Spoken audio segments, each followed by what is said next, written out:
What happens if someone dies during surgery? Dave shares his near-death experience and life and death lessons with me. Explore important truths about love, self-care, and the futility of daily stress. This narrative is a cosmic warning to rethink priorities. Subscribe to join us on this eye-opening trip to learn about mortality. Hello everyone, my name is Dave.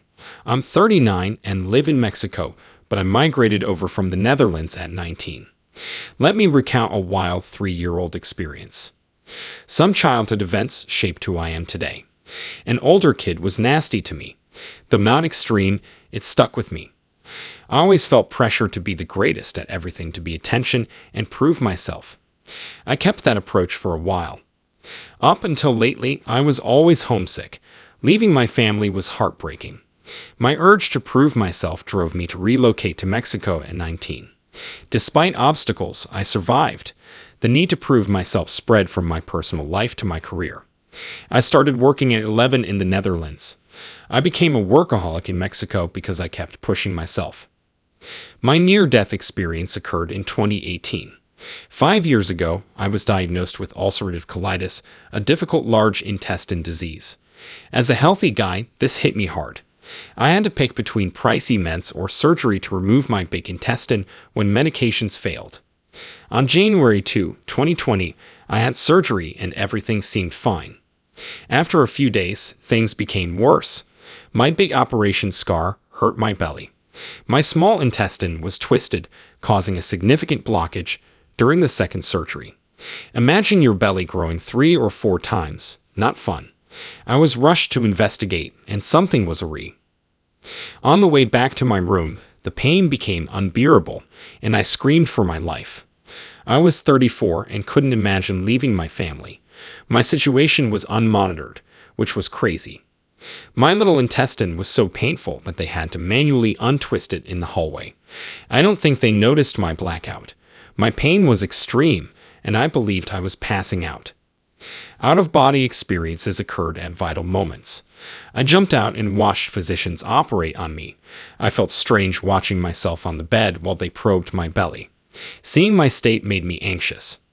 I felt like I was in a tunnel. It's hard to explain. It's mental perception.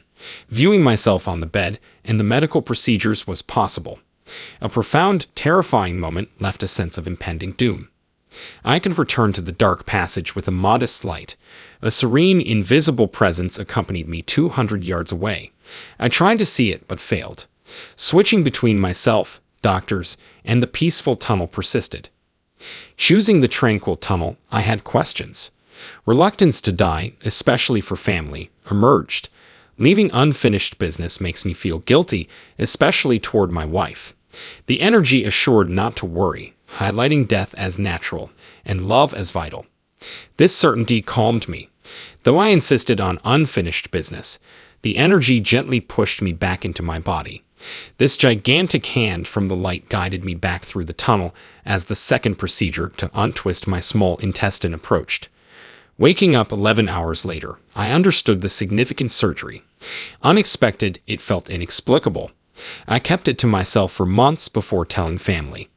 Research on near-death and out-of-body experiences followed. A second near-death experience confirmed my sanity. These are more common than I thought. The tunnel taught us that love trumps materialism and hard labor.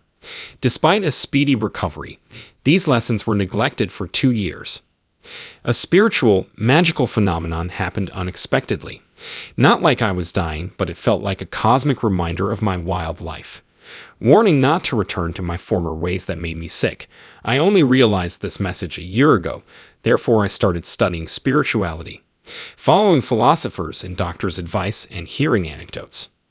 My entire adventure made me Mr. Spirituality. Realize how stress destroys you and how putting yourself first instead of work and other pressures may improve you. Realize that worrying wastes time and kills.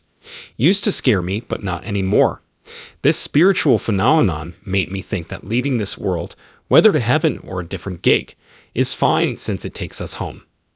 Now, unafraid, I enjoy life more. I have nothing to prove, so don't worry. Grinding all day and worrying out about stuff that doesn't matter. Not the move. Doesn't mean we should relax, but the daily stress. Miniature potatoes. We can work on ourselves, get spiritual, or learn from others, like doctors who say stress messes us up. Since I've been there, done that, I feel obligated to share this story. Work stress, money issues, and health issues affect many people. Combating these issues worsens them. Better to relax and observe. Just hoping my tale helps someone.